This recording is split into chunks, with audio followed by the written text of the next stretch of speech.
From the heartland of America, focused on God, family, and country, the mouthpiece of the Midwest.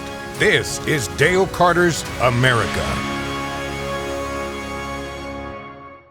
We are back in the podcast studio here in Raytown, Missouri. I am Dale Carter. He is Kurt Wheeler. Good to have you back. Hi. How's it going? Good to have you back. Good to be back. It's your place. Yeah, it's my house. What do you mean? We want to thank Bob Watson for being a very loyal advertiser on this podcast. And you need insurance. Everybody has to have insurance. Your automobiles, your house, your life, your business. If it's important enough for you to insure, you need my guy, Bob Watson. He's available at 816-229-7878, 7th and Main in Blue Springs. That's where his office is, but he can handle you in Missouri or Kansas. Bundle your home and car insurance and save even more. State Farm, like a good neighbor, State Farm is there. And the best guy, the gold standard in the Kansas City metro area, is my pal, Bob Watson. Our news cycle continues to spin very fast.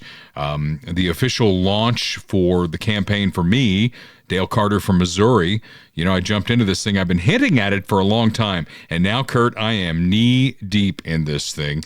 Life comes at you fast. It is definitely coming at us fast here. The official campaign launch will be Tuesday, October the 28th. And we'd love to have you join us at Funhouse Pizza in Blue Springs. The Blue Springs location is on 7 Highway. There's an empty storefront on the other side of it. George Ward owns that whole deal. And Jim Dingman's going to work with him to get us even some more space there. May spill out into the parking lot. We have a special, a large pizza and 2 drinks for $20.26. Nice. That's going to be the deal, and part of that money will go to the campaign. We'll be signing up volunteers that night. Special guests are going to be there as well. Going to need a lot of help to pull this off, to turn this county around or get the hell out of it. That's still in the back of my mind here. Because I'm going to probably go in, if I win this election, in the minority on that board. Yeah. But the thing we have going for us is the economic engine of Jackson County now is Eastern Jackson County. It's our money that they are taking and disseminating in ways that we don't approve of. And at the end of the day, if I'm down there for 2-3 years and we can't turn this thing around, I'll start working with Steinmeier again and other folks in Jeff City, and I will work to get us the hell out of there. Sounds good. So that's the ultimate power that we have there. So back to the campaign. Can we put up my fundraising link? I'm not quite sure how this works. Yeah. I put up the graphic for the event and then the link. Yeah. Is it on your, dalecarter.us? Yeah. Is that it? That's it. Yeah, here we go. So we'll put that link up for those of you who watch the podcast on video. If not, you can go to my own Facebook page that I have set up for the campaign that tells you everything about me and also lets you donate to the campaign. And there's been some confusion about this. People think that they have to live in the 5th district of Jackson County to become campaign contributors. That is not the case. Anybody who wants to jump in there and throw a few bucks our way, it's definitely going to help. Because there are expenses that come with campaigns. There's the website you got to set up. There's yard signs, push cards, digital advertising, maybe radio advertising, maybe we'll do billboards. I don't really know. But there are expenses that are going to come with running a campaign, and I don't want to pay for it all myself. Just don't donate from Russia or Gaza. Yeah, I think we're good there. And we'll disclose everything through the Missouri Ethics Commission, MEC as it's known, and we're going to get into some of that because of maybe some inappropriateness that Frank White has done here in his effort to hang on to his job. So that's what's going on with me. October 28th, please come and join the team. We're going to do so many fun events in the 5th District. This is going to be the first one of them. It's a giant pizza party. We're going to do things in Grain Valley, Oak Grove. I was in Buckner last weekend. We're looking forward to doing some fun things in Buckner. We'll be in Sibley. We'll be in Levacy. We'll be in part of Independence. Just the far eastern slice of Independence would be part of my district as well. So more to come on that. And of course, we're covering it all on Facebook and here on the podcast as well. So that's what I'm doing. What the heck are you doing? What am I doing? Well, I have, as many of you know already, quit the radio station, or left the radio station, I guess you could say. It was totally amicable, but I've gone full time with my video production company, of which, we're here in the studio. So with all of the gear, but the company is KXW Productions. Here's the website. I'll just hit play on this, but I'm going to be working on building a new website, new social media presence, all that good stuff, now that I have the time. But if you are out there listening, you have a business, you have an event, you have a wedding, anything like that you want promoted, or you want video coverage for, photography, anything like that, I'm your guy. So hit me up, Kurt at kxwproductions.com. Follow me on Instagram, kxw.productions. And I am going to try and do better about posting. I really am not a good social media person, so I'm trying to get better at that. But new website, new video reel, all that coming soon. Do I get a discount if I want to use you for the campaign? How's that work? Yeah. I'll give you like the friends and family discount? I'll give you like a 1% discount. Wow. That is awesome. I'm just kidding. Fantastic. Yeah.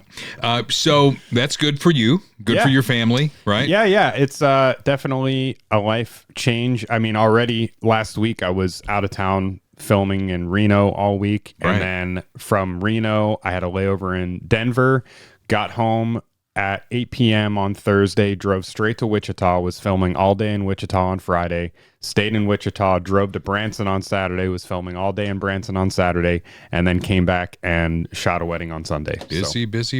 Yeah. The other thing, this is kind of like our personal segment here, because I talked about the campaign, you talked about your new venture. It occurs to me that we have not had a podcast episode since my epic resignation from the Chiefs. Yeah, it was before. I mean, you talked about it, but it was, we haven't had one since that happened. Yeah. Who knew that was going to blow up to the level that it did? Yeah, you're in like national news and everything. I know. It went to the New York Post, the New York Times, Us Weekly, and I had TV stations beating down my door. And what it all comes back to for me is, we get very spiritual on this podcast from time to time because we're both believers, right? To our soul. And I have seen the hand of God in my life more times than I can count, where I look back at something and I go, wow, I didn't see that coming. That clarifies what I'm doing here. So I'm praying to God after I made a decision to run for Jackson County. I'm like, man, I got a lot on my plate. I'm running 2 radio stations now. I'm doing high school football again. I got the Chiefs over here and, various other things that I'm doing. And I'm like, I will do it all. I will find the strength to do it all, but it is a lot. And the next thing I know, they screw with me on the 3rd down thing, which is inexplicable. Why would they do that? Of course, it started last year during the playoffs, where they had me monkeying around with it at a time when we were going for a 3-peat, and we were still working on it during preseason, all because somebody in the owner's suite heard it done differently somewhere else, and they wanted it done that way. So then they came to me the Tuesday before the Eagles game, the home opener at Arrowhead Stadium, and they said they've got this other idea. There's this other guy who sits next to me when I was doing it, Nate Herron. They're like, let's let Nate do it. Nate do 3rd down. And then I'm like, okay, so I'm going to do the whole game, and then on 3rd down, he's going to do something different. What can he do that I can't do? I don't know. They just want something different. They don't agree with it, blah, blah, blah, blah, blah. So, that was my red line. I'm like, you know what? Nah, I'm done. Yeah. They're like, really? You're done? And they scramble and they find Nate Rohr from Nebraska. Does Cornhusker games up there. Nice guy. Love Nate Rohr. And I think he'll do an okay job. Be patient with him and do it. Did he do the Eagles game? He did. and I know there were some issues with that game and all that. He's, well, it takes time to learn. They threw him in. Yeah, it takes time to learn something new. They threw me in, and I had a whole off season to work on it. That was 16, 17 years ago. So he will get there. But they said, the ironic thing is because they're changing PA voices, they don't feel a need for the other Nate to do 3rd down.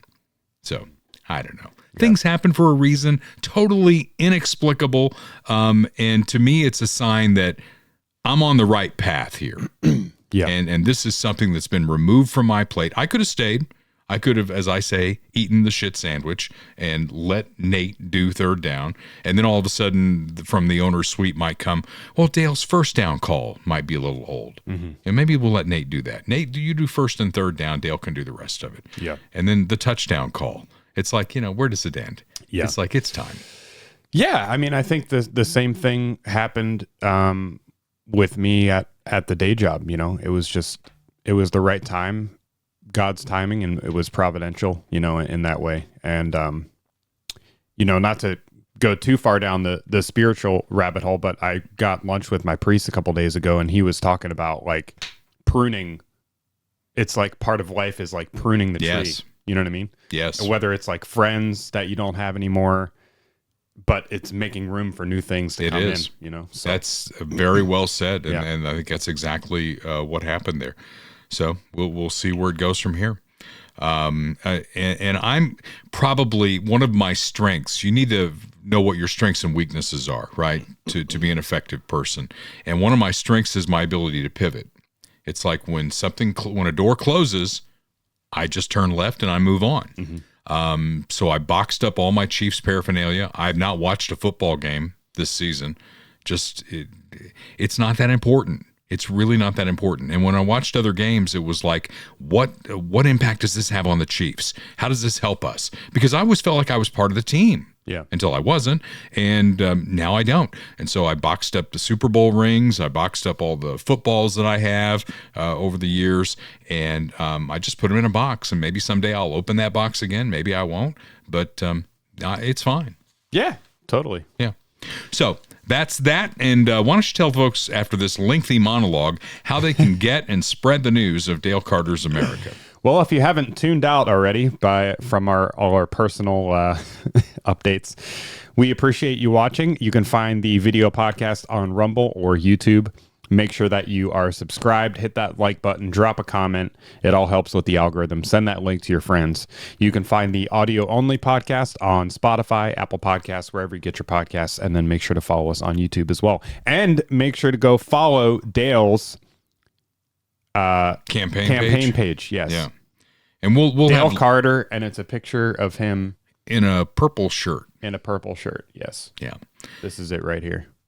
And I took some grief because I was wearing a purple shirt, but that's just what I had on the day that the photographer came. There's no meaning to it.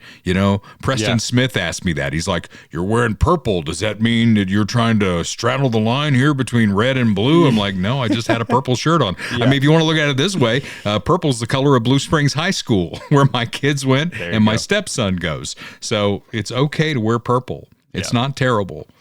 It's like the tan suit fiasco. Whatever. That's fine. All right. Well, that was the only scandal that Obama ever had, was he wore a tan suit. Forget the drone bombings and the drug run, everything else, weapons smuggling, the deporting of millions of illegals. He's run rings around Trump, and they never said boo about that. But it's the tan suit. Yeah, that's what really got us upset. Okay, so I mentioned Little Lord Fauntleroy, my stepson who goes to Blue Springs High School. We got him a vehicle. He came in the house and he goes, "There's a light on the dashboard. What does that mean?" And I'm like, I don't know. Let's look at what the light is. Well, the light is it's time for an oil change. And if you're going to keep cars and have older cars that your kids are going to drive, you got to keep them well maintained. And that is where my friend Tim Porter comes in at Christian Brothers Automotive in Independence. He is an awesome human being. He lives here. He's a local owner. He goes to church here. He grew up in Blue Springs. And he's got a company that takes care of vehicles. They take care of my fleet of vehicles. They offer 3 years, 36,000-mile warranty, whichever benefits you the most on whatever repair that they do. And they work on every kind of vehicle. All right. They've got a complimentary courtesy shuttle. They're just really good. It's a clean place to take your vehicle, and it's a family that's going to take care of you and your vehicle. So if you're going to keep that vehicle, hey, they also work on hybrids too and the electric vehicles. They've got it all. If it's on 4 wheels, they can help you maintain it. Keep that vehicle longer. You got to keep it maintained. It starts with a phone call and an appointment, 816-675-4587. The Christian Brothers Automotive that Tim Porter owns is at 19600 East US 40 Highway. They're great folks. Right by the Popeyes. Yeah, right by a Popeyes. It's in the middle, like, where the east and westbound lanes split. They're in the middle right there. Just past 435 and the Costco, right where the Popeyes is. Wow. Very good directions from Kurt. Here's another direction for you. If you're looking to sell your house or buy another house, probably doing both at the same time, you need Michael Schroer's phone number. And I'm telling you, I keep putting up posts from him on the podcast page where he's selling houses left and right. It's really a good time for him. And I saw a report on the Newswire that home sales are picking up again. That is good news. Interest rates tick down just a little bit, so that's also good news. You need Michael. He's a broker at Remax Elite in Lee's Summit. He's got a phone number that you could reach him on. A couple of them I'll give you. 816-373-8400. That's the office in Lee's Summit. I doubt he's there very often because he's a mover and a shaker, so get him on his cell phone. 816-520-9342. If you're buying, if you're selling, if it's your first home, like a starter home or whatever, or you're adding more bedrooms, or the kids have moved out and you're an empty nester, or maybe you found a piece of property you want to build on, Michael Schroer, Schroer, that is the name that you need to know. Well, Tuesday is the day, the Frank White recall vote. And our next guest knows a whole lot about that. He represents the 6th District of Jackson County, my dear friend Sean Smith. Well, Sean, I said at a Republican event that you would likely be on the podcast again. This is the last podcast before the recall vote next Tuesday. So here we are. I mean, the clock is ticking. How do you feel? I'm feeling great. The level of engagement from people is awesome. Running into very few people who want to do anything other than vote yes. I had a roofer and an insurance adjuster on my roof today, and when they realized who I was, they started talking about it, said they're really excited to vote yes. I did a couple of campaign events because, as you know, since last you were on the podcast, I've decided to run for the 5th District on the legislature, and I did events in Blue Springs and Buckner last weekend and had the same thing. The only two responses I got were, I've already voted in early voting, or I cannot wait to be there on Tuesday. I'm not getting any sense, at least from Eastern Jackson County, that he has any support.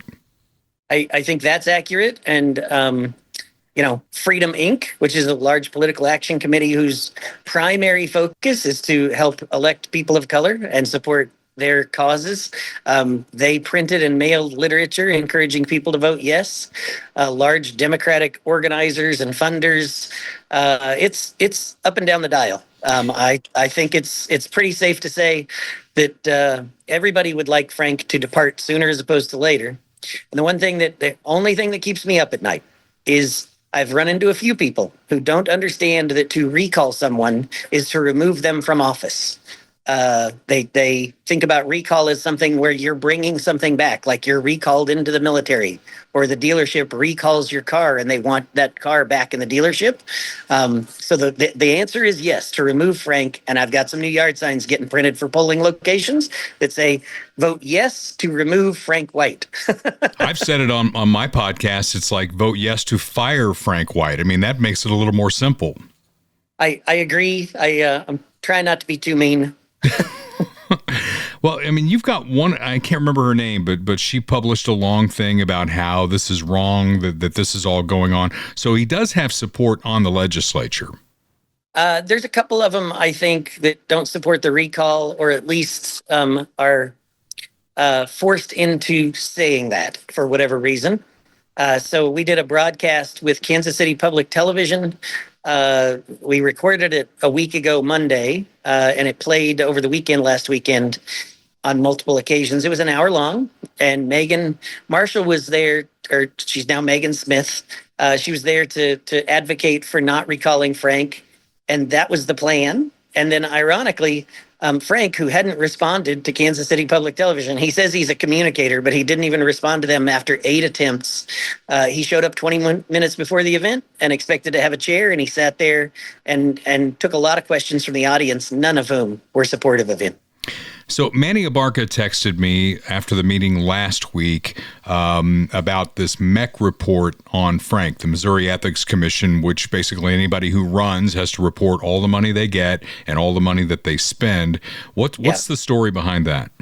Yeah, so the story behind that is that he was given campaign contributions, fairly substantial, but not huge, from the executives at the firm who provide benefits to the county.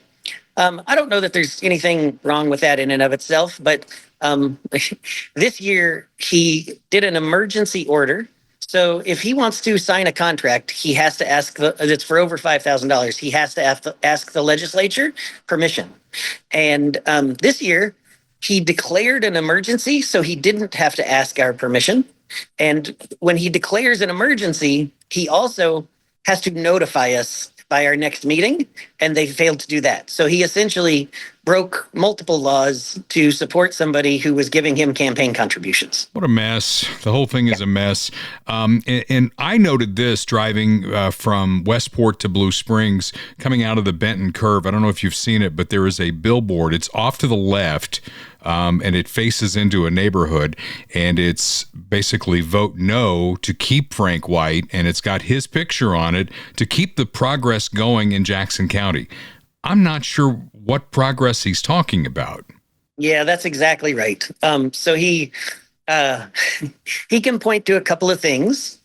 For example, he's funneled massive amounts of county money to health initiatives through University of Missouri, Kansas City, and through our corporate owned or our county owned hospitals. And he says, see what I've done? And what he's bragging about is spending money for a good purpose, but it's only an accomplishment. It's only progress if it's actually helped. And the fact is that the things that they're seeking to improve in terms of health outcomes have not improved. So he's bragging that he spent money and gotten nothing in return. Yeah. That's how desperate he is to try to find something. Meantime, our county hospital that's on the east side of Kansas City near Lakewood and almost in Lee Summit, it literally has been held up by scaffolding, parts of it, for 20 years. Yeah. I've seen the pictures. It looks like something you'd see in Beirut. Exactly. Yeah. Well, I can't wait to get in there and help you. It's going to be a long time because my election wouldn't be until next November, but there's going to be a lot of stuff that plays out here in the meantime. So let's say that we're all right and this vote is going to go our way and there will be a recall of Frank White. What are the next steps that are going to happen? Yeah, so once the votes are certified by the election board, he is out of office that same day that they're certified. And then our legislative chair, presently Duron McGee, will make a decision about who the immediate interim is. That immediate interim person can only serve for a maximum of 30 days. I don't know who he's thinking of. He hasn't shared that information with me. But in past cases, it's really been a couple of days that the person serves, not really enough time to do anything other than if there's an emergency, know the people to call. And then the legislature has to get together and decide who should fill the remainder of Frank's term. I will tell you that personally, I think that we'll select somebody that's loads better. And I also think that I don't know who that person is yet. I've been contacted by a few people. Their names have been out there in the media. Phil Lavoda, Dan Tarwater. Right. They seem like decent options. And Duron himself, our legislative chair, has expressed an interest. So I don't know where it will land. And we're trying not to think too much about that because what we don't want to do is have people be reluctant to vote yes to remove Frank, which I think is important, not just so that we don't have Frank anymore, but also so that our next county executive and the one after that and the one after that, they need to know. They need to be on notice. Serve the people or get ousted. Exactly. And that's as much as we're trying to fix what Frank has done and need a different person in the role to do it. That part of this is also extremely important because otherwise you're sending the message that seemingly no matter how many laws you break, no matter how many lives you ruin from your decision making, you're still going to remain in office for the remainder of your term. That's not where we want our leaders' heads to be. Right. Competence, I think, is what you're looking for, at least in the short term here, right? Absolutely. Yeah. So you made some news this past week about a proposal you had for the jail. Last time on the podcast, my head almost exploded over a KCTV5 report that someone was assaulted near the Kansas City Star building. They had outstanding warrants on the guy. They took him to jail and were told the jail's closed because we don't have any room, and they put him right back out on the street. My head nearly exploded. You have a proposal on the jail situation. What is that? Yeah, so to be clear, the jail wasn't closed. It was at capacity. And that's the county jail, which is for serious, infractions. The city doesn't have a jail. They got rid of it over a decade ago. They need capacity. They're now working on bringing trailers in, possibly, up on Front Street at the tow lot to turn that into a temporary jail site, which temporary will be for 2 or 3 years. What I said is because Jackson County's got a brand new jail that we're getting ready to launch and start putting inmates in, and because we have an old jail that we're not going to be using anymore, that Kansas City clearly thinks is good enough to bring criminals to, because that's what Kansas City Police Department does all day, is bring us their criminals. If it's good enough for the moment, I simply said, if you, Kansas City, would like to use this after we vacate, we would like to make that as smooth and streamlined as possible for you. We don't plan to charge you rent as long as you pay to maintain the portions that you use. Just use it. There's some reasons they might not want to. I think in the new facility, they want to put some mental health facilities and those kinds of things in there. I'm not sure, but I'm just saying, if you want to consider this, we want to make it as easy as possible for you to do so if you think it would benefit you. And if not, then the building will sit there until we figure out what its next life will be. Well, anything that gets criminals off the street, I think we should all be for, correct? I agree. Non-brainer there. Anything new on the tax assessment front? I'm anxiously awaiting to hear what the State Tax Commission will do with my request to them, which was to roll back commercial assessments because they were so flawed. Right. Again, and no hearings had been heard by the deadline. The deadline to have all cases resolved was August. It's the fourth Monday in August. I think it was the 26th or something. And at that time, the Board of Equalization had actually formally heard 0. So I and a couple of my colleagues drafted a letter and said, STC, will you please intervene? And then just recently, we actually passed an ordinance that it's called a rollback ordinance. And really, the legislature doesn't have the authority to require that. So what it does is it seeks reprieve from the State Tax Commission or from the county executive. So we passed that this past Monday, and we'll see if Frank vetoes it while he's still in office, or what the new county executive wants to do with it, and whether it's as much as anything sent as a signal to the State Tax Commission that we really think they should intervene. The other thing that is really relevant, and it was discussed somewhat in our last meeting this past Monday, the administration gave us levy rates. They did the calculations. This is what they do every year. Only this year they didn't give us any backup, how they calculated it, why they calculated it, until just about an hour before the meeting.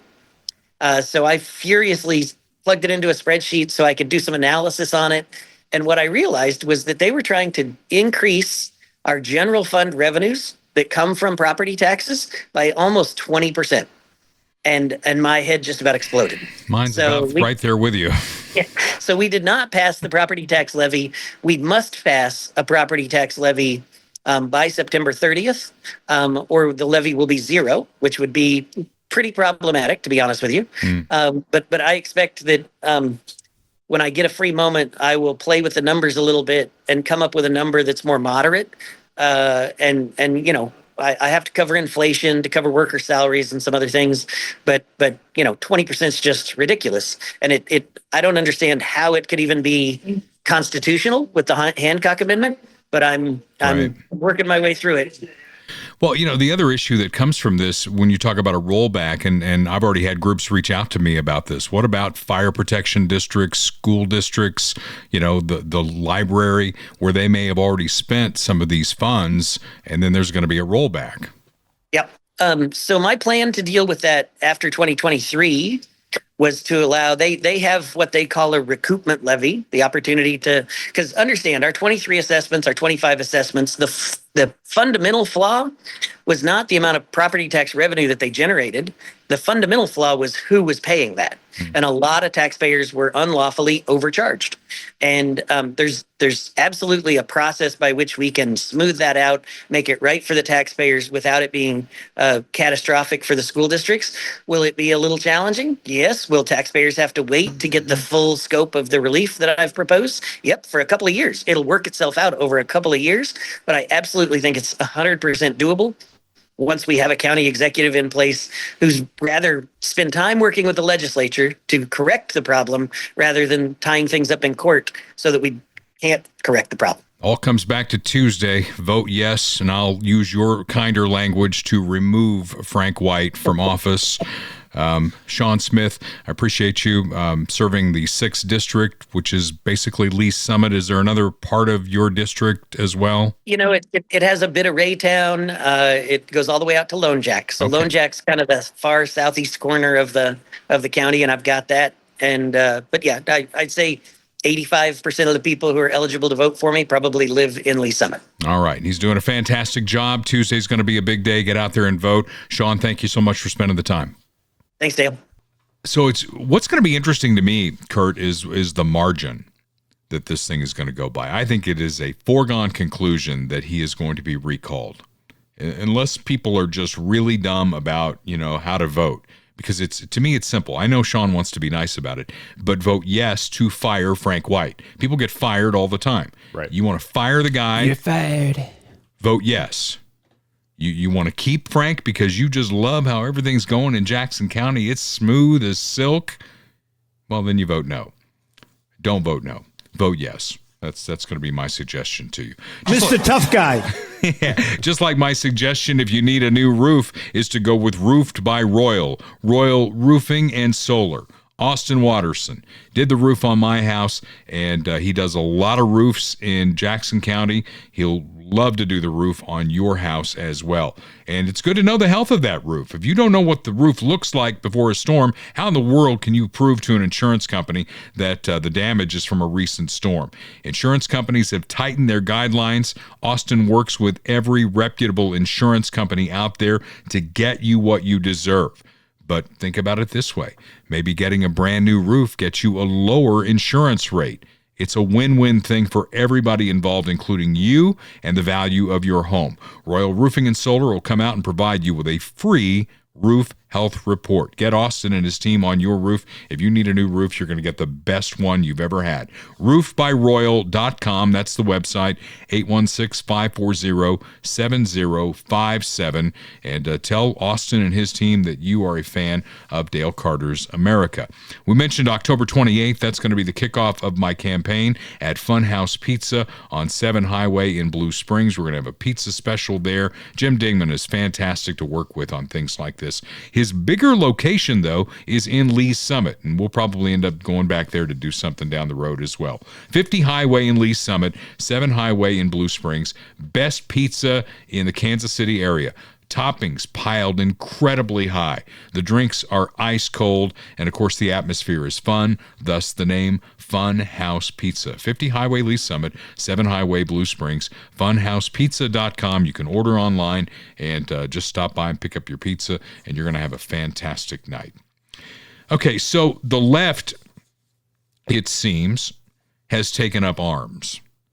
They have finally, the left, the politicians on the left have so inflamed the people on the left that young men in particular who are susceptible to this kind of leading by the leash are actually showing up with guns and committing acts of violence. And boy, how the left is trying to spin this. It started with the Charlie Kirk murder. They said, what were the first things they said? They said, this family that he comes from, they're a bunch of Republicans. Therefore, this kid is a Republican. Yeah. MAGA on MAGA. Yeah, they tried to say he was far right. They tried to say he was, a MAGA guy or whatever because of his family affiliation. And then, it came out that he was on all these left-wing message boards and he had like a trans boyfriend or whatever. It's like, that doesn't sound very right wing. Doesn't sound like a MAGA situation going on there. Yeah. And even before that, you had Trump in Pennsylvania, the kid who shot at him from the rooftop, which of course the left minimizes. It's like, it didn't even hit him. I mean, look at his ear. I mean, his ear's fine. It didn't even hit him. Yeah. Well, in that case, in Butler, you had people that were actively saying, I mean, we probably put the clips up, or you certainly, if you're watching this, you know what I'm talking about. People saying, wow, dang, they missed, Yeah. They were upset that he only got hit in the ear. But I think there was also a narrative going around that the kid was right wing, that he was a Republican or came from a Republican the Butler family. guy, or the Butler guy. Yeah. And that's just another one. I mean, I worry. I mean, we do know a little bit about this guy that shot Charlie, but like the Butler kid was killed on the scene, right? And we never really found out that much about it. Yeah. How did he get on the roof? What was his motivation? Where, we never found any of that out. And so hopefully there will be a little bit more transparency here. Yeah. The nut job that tracked Trump on the golf course down in Florida. He's been convicted now of trying to assassinate the president. He was his own lawyer. You knew that, right? And his defense essentially was he had a lousy gun. It wouldn't have worked anyway. He was just trying to get attention.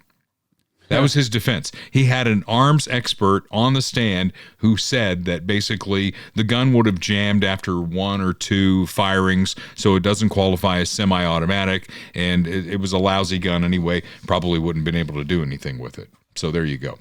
So you have that on one side, and then you have the Charlie Kirk Memorial on the other side. And gosh, I saw a cartoon. It was on the Fox News app today, and it was a TV shot of the memorial service and Erika's moving words, and somebody with like multicolored hair holding a Molotov cocktail, watching it, pointing at the screen saying, "Nazi, Nazi, Nazi." Mm-hmm. That's where we are. Yeah. We have a clip that you probably have seen, but I think we ought to show it again. And that is Erika Kirk's moving words from that memorial. My husband, Charlie, he wanted to save young men, just like the one who took his life.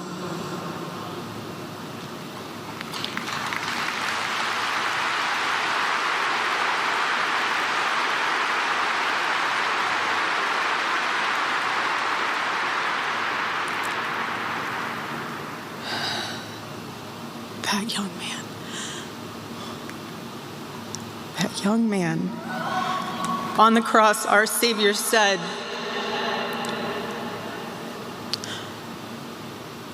"Father, forgive them, for they not know what they do." That man, that young man, I forgive him.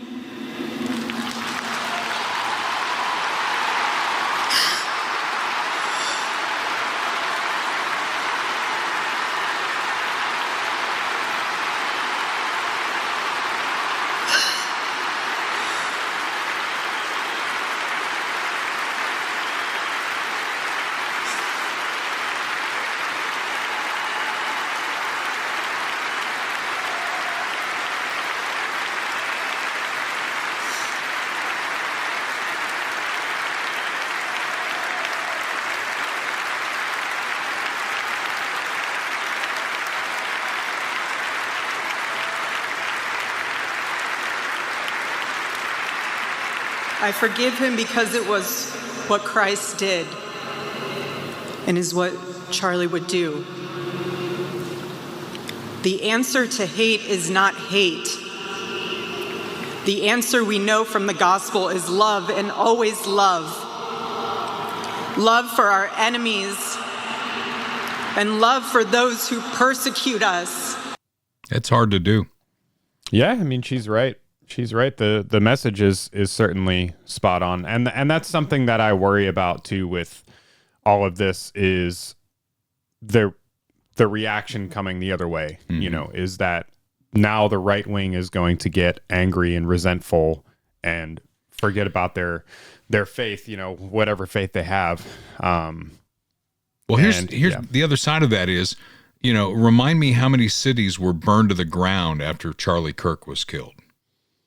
I think none. There were none. There was no violence. There was no acting out like after George Floyd, to name a name. There was none of that. There were prayer vigils. People got together, and Charlie Kirk certainly did not want to leave this earth at this time, a young man with a young family and all that. But I think Charlie Kirk would approve of what's happened since. Does that make sense? Yeah. Yeah.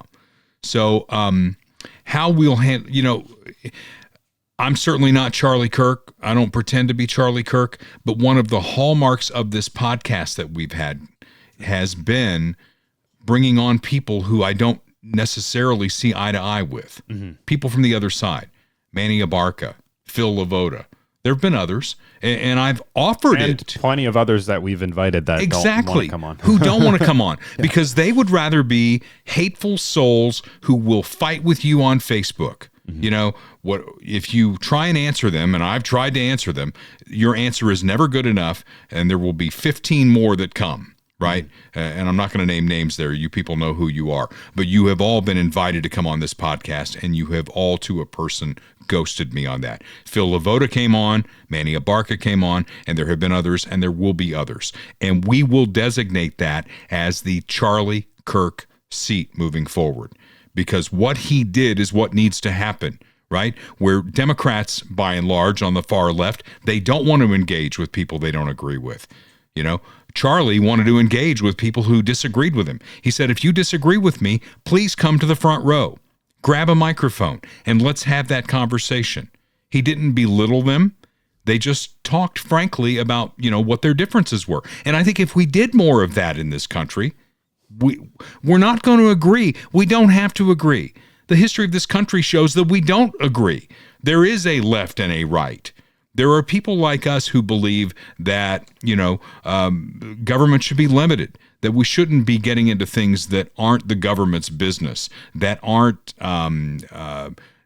things that the government does particularly well. And I've said before, there's probably about 5 things, maybe even less, that the government ought to do at the federal level. And yet they do 15,000 things, right? So maybe we meet in the middle, and maybe it's not 5, and maybe it's not 15,000. Maybe it comes down to 100. I think that would be a better number. Yeah.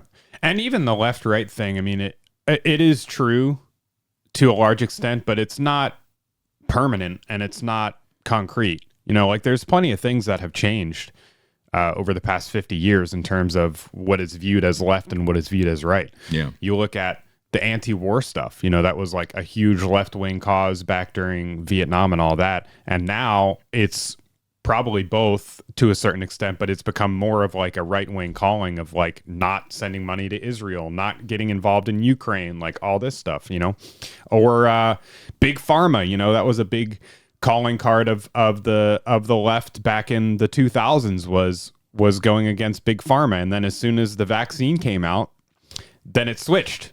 And everyone, was saying, get the vaccine, or you're going to get fired. Now it's the right wing that is skeptical of these things. It switched within the pandemic because when Trump was doing it, he was doing Operation Warp Speed to get the vaccine rushed to the market. Democrats were saying, well, if it comes from Trump, I wouldn't put it in my body. Right. And then Trump gets beaten, Biden comes in, and they're like, well, if you don't take the shot, you can't have a job. Yeah. We're probably going to put you in jail.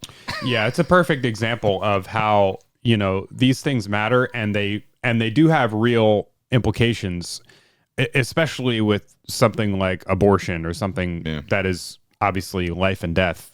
But at the end of the day, it's just politics, and that's why I think Erika Kirk's message resonated with people, is because the evergreen, the lasting message that we should all be following is that of Christ, and that should supersede any of our left-right political It absolutely should. God is working in our lives, and if you just take a moment, be still, and look backward in your life to see how you got from where you are to where you are now, where you were to where you are now, you will see it. I mean, I've seen it in my life, and I know that it's happening there.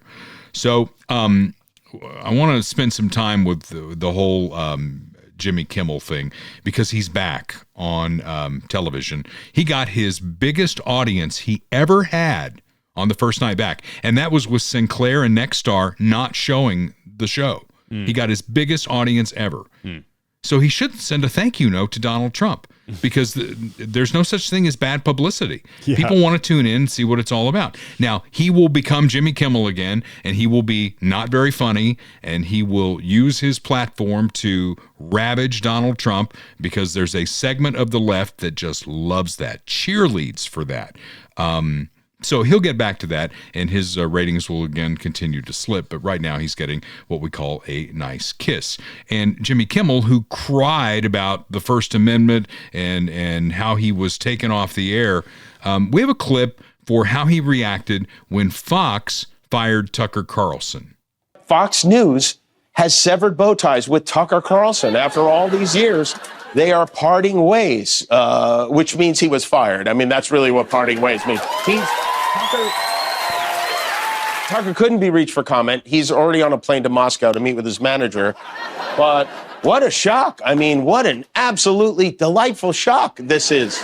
Now Tucker can spend more time at home tanning his testicles and touching himself to that sexy green M&M. Sadly, he's probably not done poisoning old people's brains. The question now is, where will he do it next? Will he go to OAN? Will he go to Newsmax? Will he crawl back up Satan's fiery beehole from whence he came? We don't know. One of the most despicable mother Tuckers ever to appear on American television. Boy, that's nice, isn't it? Tell us how you really feel. Yeah, tell us. Now, let's put the shoe on the other foot, and Jimmy's going to cry foul. Okay, I got to pull up the clip. But, I mean, the ironic thing about that, I'll just say real quick, the whole Tucker thing, is that Tucker's doing better than ever. Oh, of course he is. One door closes, another one opens. But there was nobody on the left saying, well, he had a First Amendment right to be on Fox News. He had no First Amendment right to be on Fox News. Jimmy has no First Amendment right to be on ABC. I don't have a First Amendment right to be on KFKF. Mm-hmm. You know, we work for people.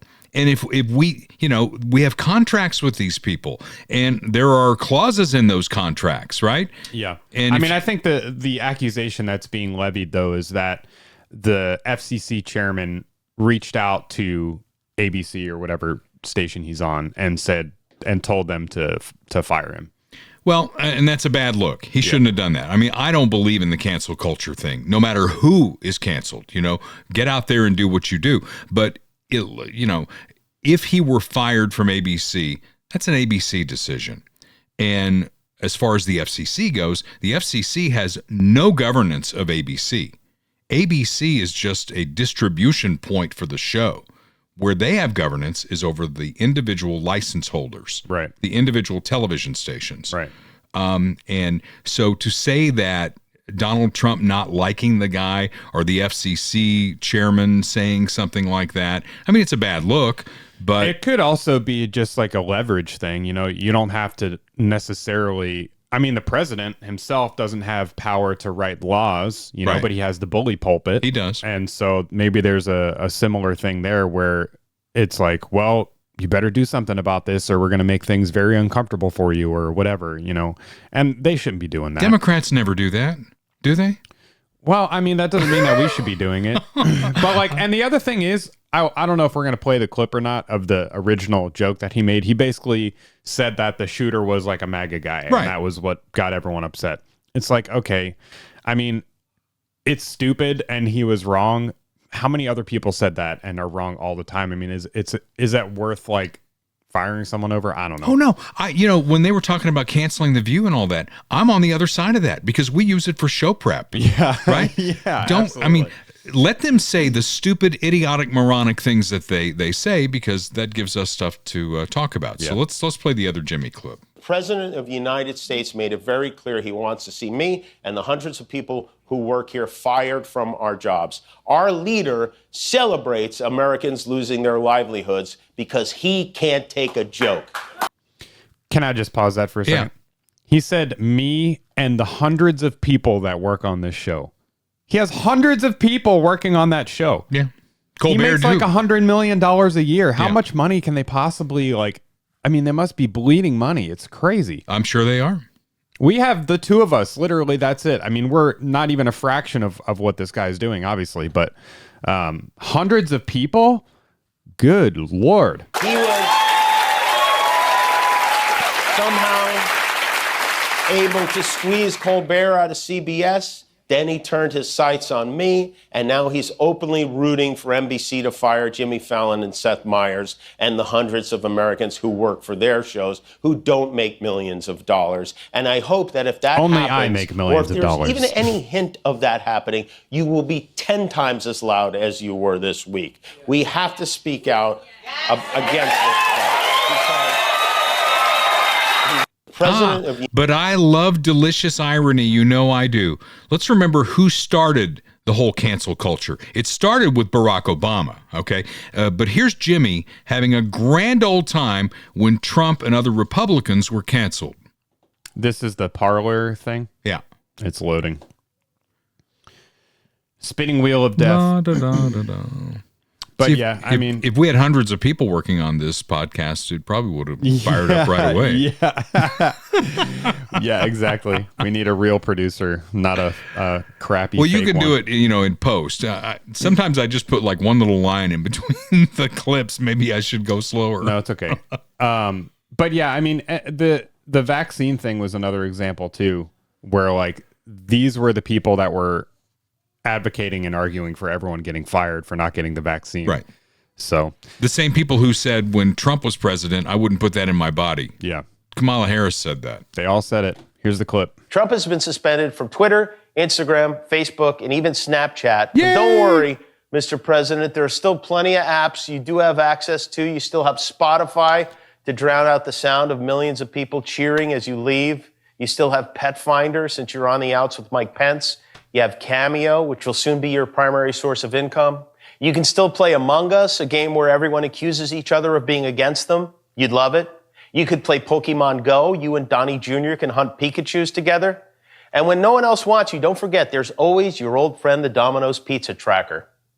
Not only did Trump get banned from Twitter, Google, Apple, and Amazon removed the Parler app from their platforms. Parler is where all the right-wingers gather to post QAnon nonsense and misspell the word parlor. And no one was more upset about Parler going away than a sneaky little congressman named Devin.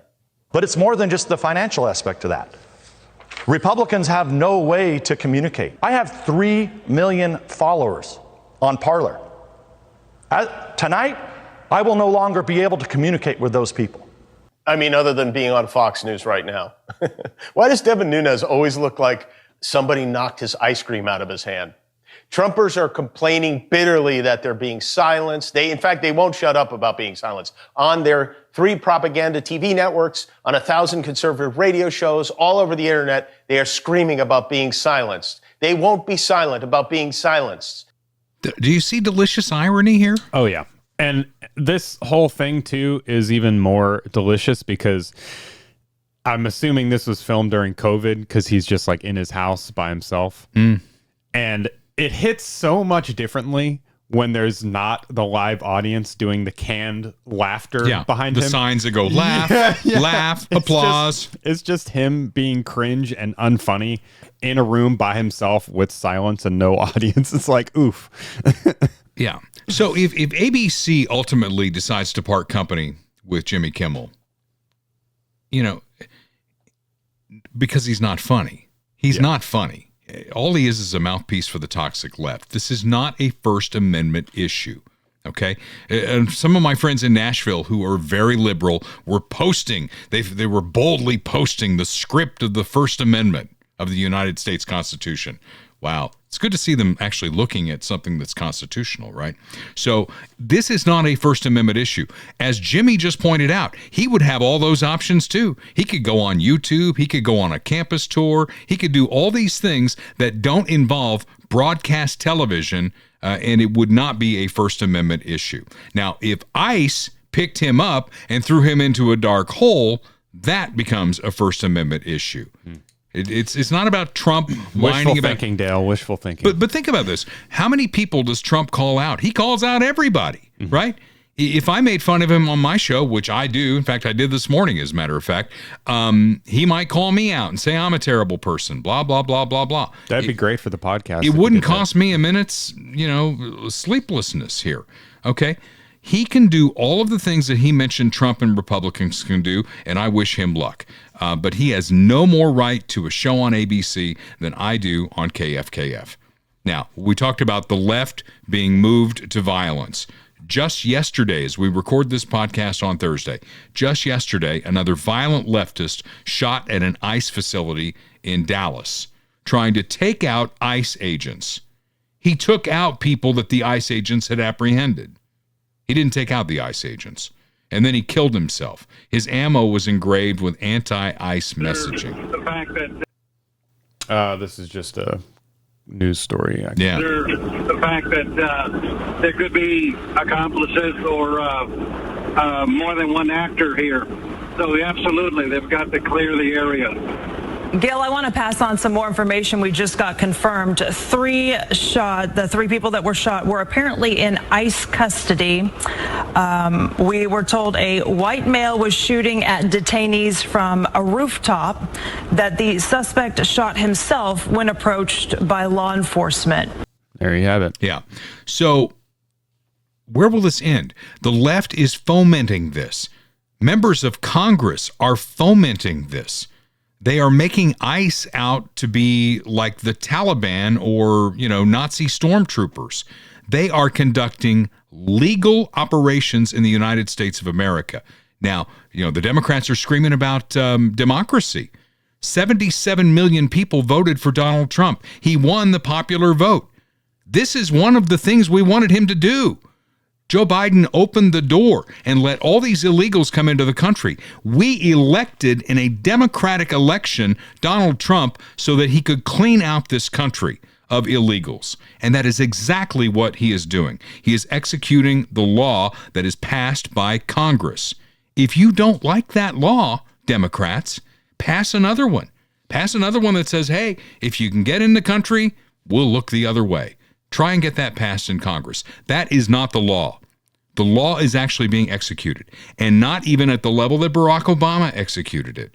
And these people are being removed gently, but they are being removed because, again, we voted for that in a democratic way. And what you are doing by fomenting all this violence is you're putting lives at risk because there are younger people out there who are falling for your bullshit, hook, line, and sinker, and they're grabbing a gun and they're causing mayhem.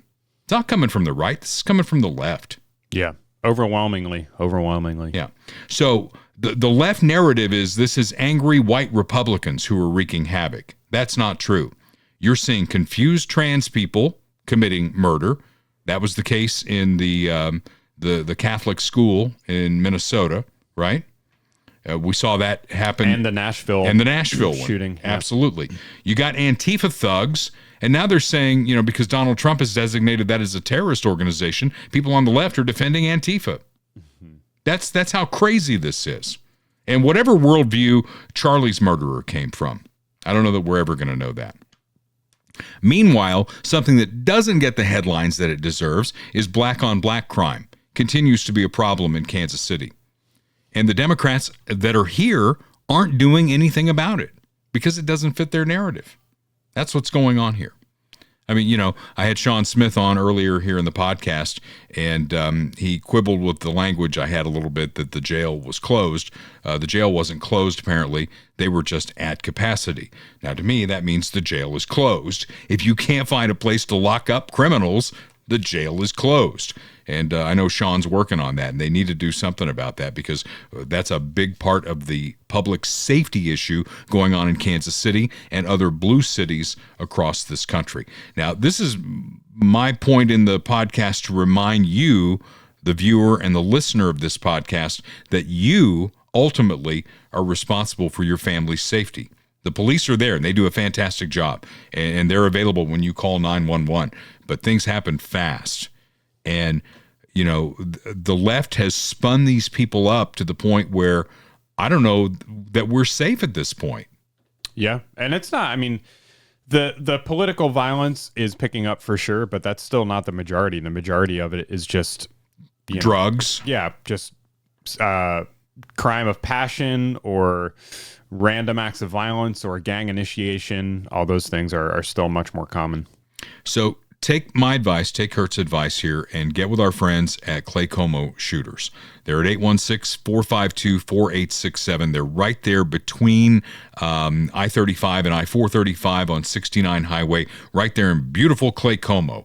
They're a full-service firearms dealer, including buying guns. And they're experienced trainers. They've got law enforcement background.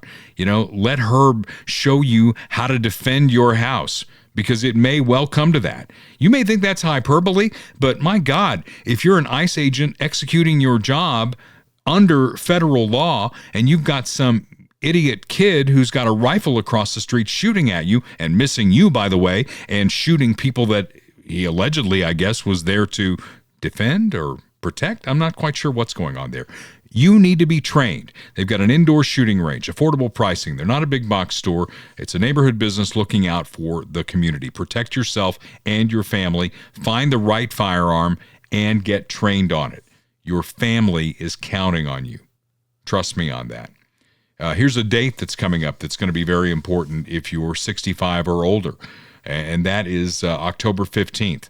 October 15th through December 7th, that is the Medicare annual enrollment period. That's when you can make changes to Medicare. And with the big, beautiful bill passing, there are changes that you're going to need to make. You need somebody experienced who's been down this road before. I mean, if you're turning 65 or if you've already been on Medicare, you need to reach out to my friend Kirk Doris.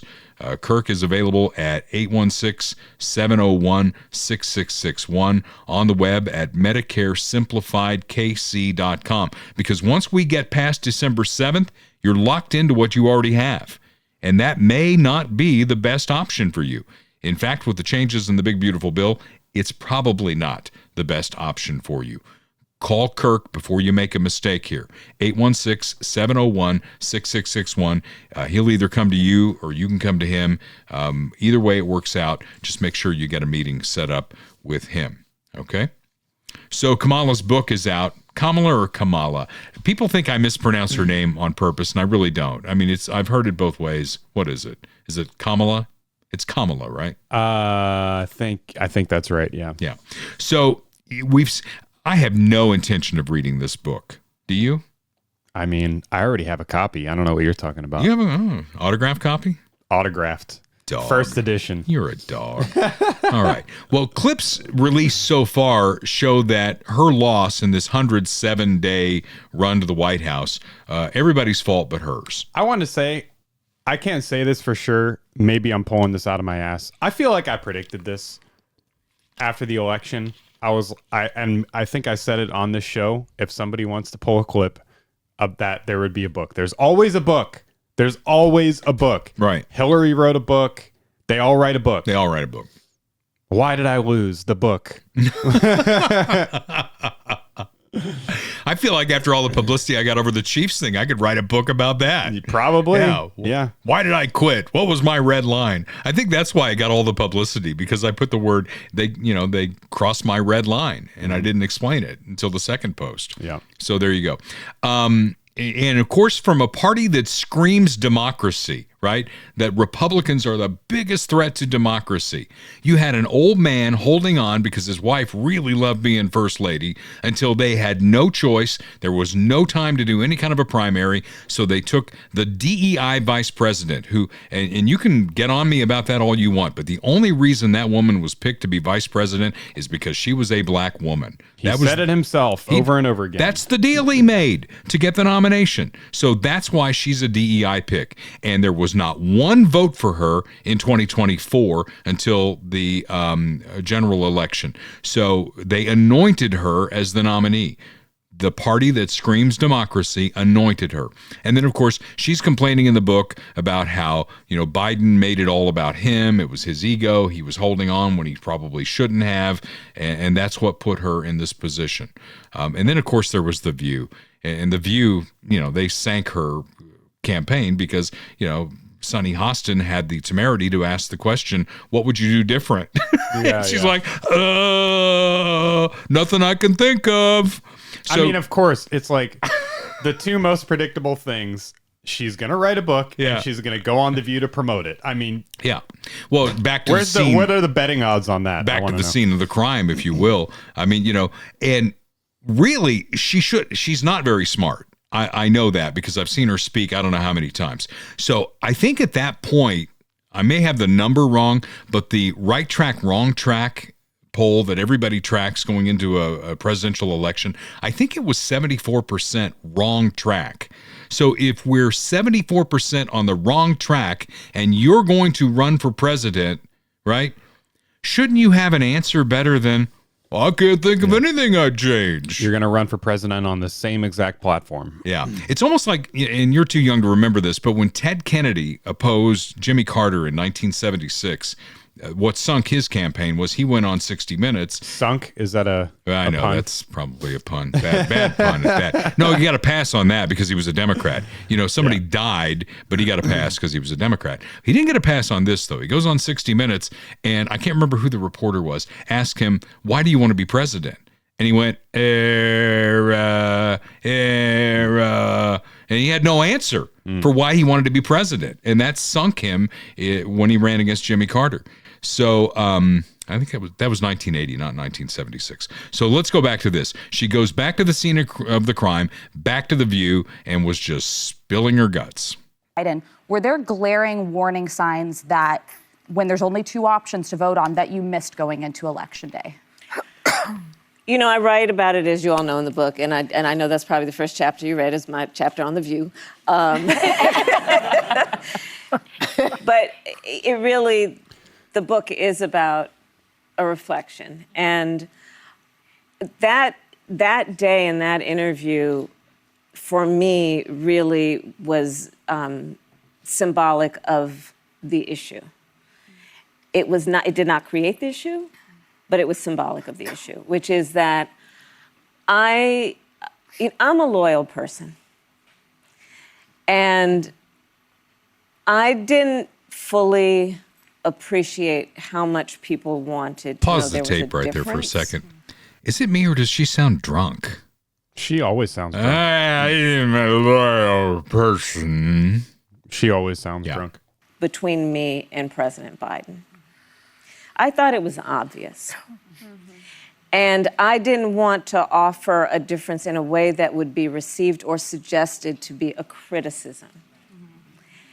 And in the campaign, full time I was pointing out the differences. My theory of the case was we need to bring costs down. We're going to extend the child tax credit. We're going to have Medicare cover home health care for people, including people in the sandwich generation who are raising young children and taking care of their parents. It was about we're going to take on price gouging, bringing down costs.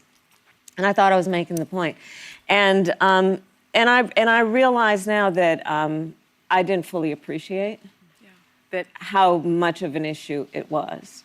Yeah, it's always like, I'm just too nice. That's why I lost. That's why I lost. I'm just too good of a person. You remember, I should have seen when she was vice president, the staff couldn't get out of there fast enough. Yeah. Because basically, pardon the expression here, but a lot of them thought she was a bitch. Yeah. But she's nice. She's loyal. Yeah. She would never say anything bad. She wrote this book totally on her own without any help. She actually sat down and wrote all of the words herself about how the reason that she lost is just because she's just too kind. Yeah. Should I keep going? Is it even worth it? It sounds like white noise to me. It's just white noise. Yeah. Well, then the next clip, which can you get to it fast enough here? Yeah. Okay, so Pete. there was Mayor Pete. If only Mayor Pete wasn't gay, because she couldn't have a gay guy running with her. Reaction to that since this part of the book has Oh, come stop out. just a second here, because I want to set this up further, because Rachel Maddow is the one asking her the question. Also gay. Rachel is gay, in case you don't know that. Yes. If you've had any reflection on that, or in case you couldn't tell by the haircut, she is. I guess I'd ask you to just elaborate on that a little bit. It's hard to hear. Yeah. With you running as, you're the first woman elected vice president. You're a black woman and a South Asian woman elected to that high office, very nearly elected president. To say that he couldn't be on the ticket effectively because he was gay is hard to hear. No. That's not what I said.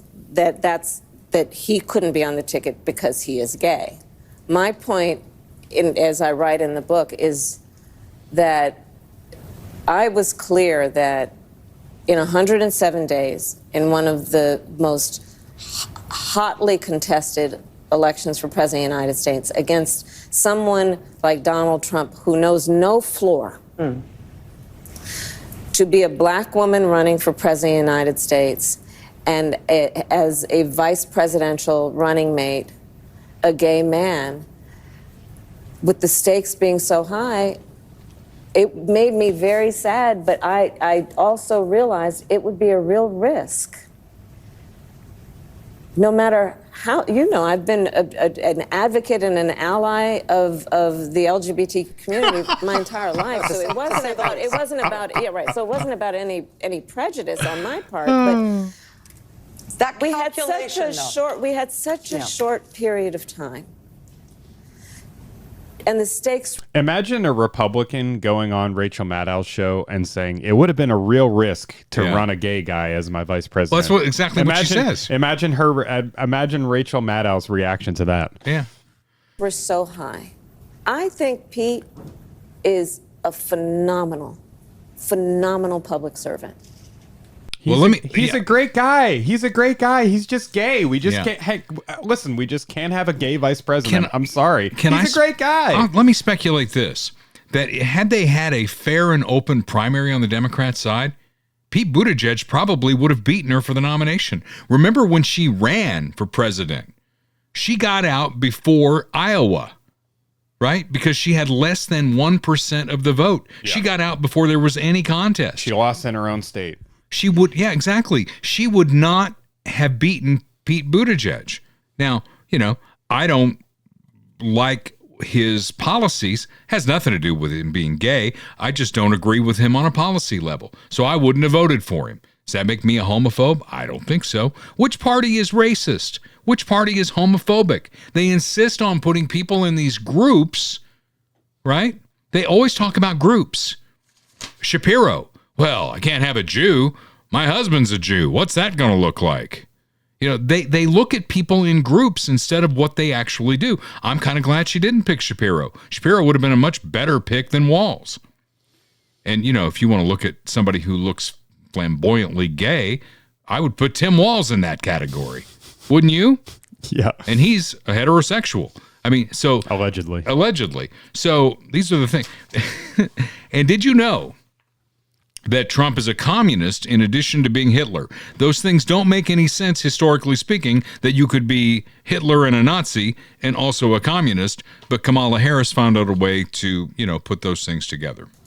A tyrant. We used to compare the strength of our democracy to communist dictators. That's what we're dealing with right now in Donald Trump. And these titans of industry are not speaking up. So she wanted help from the oligarchs, too, as Bernie would say. She wanted help from the oligarchs. And, she calls Trump a communist. And then she turns around and endorses an actual communist for mayor of New York City. So Trump's a communist, but she's going to endorse a communist. The folks who you met with in this way include some of the people who you see very frequently now on MSNBC. Jasmine Crockett, Angela Also Brooks, Maxwell Frost, Robert Garcia Moore. Arguably the fastest rising star right now in Democratic politics is Zoran Mamdani, who is going to be elected mayor of New York City, and probably in a landslide if the polls are anything to go by. Lots of mainline Democrats have been very shy about his candidacy. They seem somewhat flummoxed by his success. As a sort of talent spotter in the Democratic Party, what do you think of him? I forgot about that. Pause that there. As a talent spotter in the Democratic Party. I mean, there's nothing that even needs to be said, really. Oh. It just speaks for itself. We can just stop right there because she's going to come out and she's going to endorse him and all that. And I would say for us, and sadly for our comedic purposes, I think this book is her swan song. I don't think she's ever going to run for anything again. I think this is going to be her exit stage left. Don't you? Does she come back from this? I think she'll maybe put out a wine tasting book, like a nonfiction, like a wine guide or something like that. We'll see. I guess we will. I would buy that. I like wine. I'm going to miss her. I really am. All right. Bob Watson's a guy who wants to take care of you. You know, make sure you got all your insurance needs met. Bundle your home and car insurance. You'll save even more.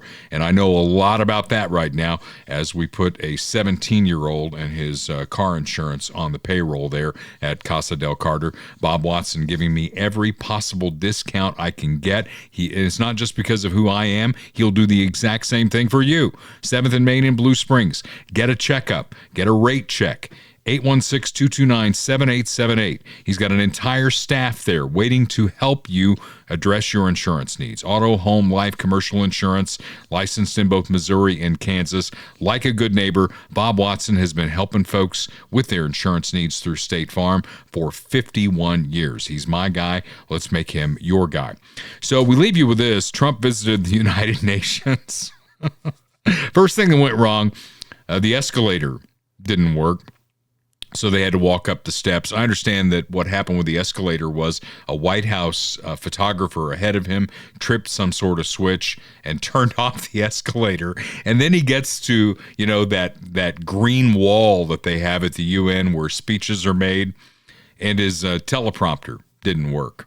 So I got a couple of clips here. The first one is when he finds out the teleprompter didn't work. As I was watching I think this is a clip of the escalator thing. Let me see if it is. Did I put the wrong clip in there? No. I added this. Okay. So there he's at the escalator. Everybody's going up the escalator, and the photographer gets up there, trips a switch, and it shuts off that escalator. And so he had to walk up the steps there. And then he gets into the well to make his speech at the United Nations, as every president does every year, and the teleprompter's not working. And I don't mind making this speech without a teleprompter, because the teleprompter is not working. I feel very happy to be up here with you nevertheless, and that way you speak more from the heart. I can only say that whoever's operating this teleprompter is in big trouble. You're fired. And then he went on in his speech, and you know, Trump is one of those guys. He does not need a teleprompter. He can do a 2-hour rally somewhere in the middle of nowhere and just speak. And Democrats hate that. It's like then they want to fact check. Imagine that, but in front of all of the nations of the world. Just like, and here we have Ukraine. Bad people, very corrupt, right? Very corrupt country. We don't like them. Now, contrast that with the last guy who was president, who would come out for his very rare appearances, and he'd have his picture book with him. I've been told I've got to call on this person. And under the picture, of course, would be the question they're going to ask and the answer he's supposed to give. Right. That's how managed Joe Biden was through his mental decline. Written in crayon, you know, in nice big bubble letters. And Trump will just go out there and freewheel from the hip. And then, of course, they want to fact check every little comma and period and semicolon. So Donald Trump, as he gets going, he relates back to a time when they needed to do major renovations at the UN, and he bid for the contract. Many years ago, a very successful real estate developer in New York, known as Donald J. Trump, I bid on the renovation and rebuilding of this very United Nations complex. I remember it so well. I said at the time that I would do it for $500 million, rebuilding everything. It would be beautiful. I used to talk about, I'm going to give you marble floors. They're going to give you terrazzo. I'm going to give you the best of everything. You're going to have mahogany walls. They're going to give you plastic. But they decided to go in another direction, which was much more expensive at the time, and which actually produced a far inferior product. And I realized that they did not know what they were doing when it came to construction, and that their building concepts were so wrong, and the product that they were proposing to build was so bad and so costly. It was going to cost them a fortune. And I said, and wait till you see the overruns. Well, I turned out to be right. They had massive cost overruns and spent between $2 and $4 billion on the building and did not even get the marble floors that I promised them. You walk on terrazzo. Do you notice that? As far as I'm concerned, frankly, looking at the building and getting stuck on the escalator. They still haven't finished the job. They still haven't finished. That was years ago. The project was so corrupt that Congress actually asked me to testify before them on the tremendous waste of money, because it turned out that they had no idea what it was, but they knew it was anywhere between $2 and $4 billion as opposed to $500 million with a guarantee. But they had no idea, and I said it cost much more than $5 billion. Unfortunately, many things in the United Nations are happening just like that, but on an even much bigger scale, much, much bigger. Leave it up to Trump to take the opportunity to, in a speech at the UN in front of the entire world, take out some personal vendetta about a building contract from 30 years ago. I wonder, by the time that's how you know that he, even when he's on teleprompter, that he is at least involved in the speech writing process, because that wouldn't have been in there if it was just some, deep state staffer that was writing his speech. They would not have put that in there. I just wonder, by the time he's done being president, that's about when I'm going to redo my basement. Do you think he might come and bid on that? Maybe because I want marble floors. I'll do your basement $500 million, right? Marble floors, is that what you want? I'll get the finest marble from Italy for your basement in Blue Springs, Missouri. I don't even know what terrazzo is, but I want marble. Whatever it is, it must be bad. It must be really bad. He seems to not like it. It just keeps on rolling down. That's why we've got so many things we're going to talk about in the coming days. Maybe as we're doing this podcast today, James Comey, the former FBI director, is being indicted. At least that was the big news. And if it is, we'll talk about it next week, along with everything else that's happening in the news. Until then, this is Dale Carter's America. The views expressed on Dale Carter's America are Dale's and Kurt Wheeler's. They do not necessarily reflect the views of KFKF or Steel City Media. Comments can be sent to dalecartersamerica@gmail.com. Check back for weekly episodes. Subscribe, spread the word, and give us a 5-star review. Thanks for being a part of Dale Carter's America.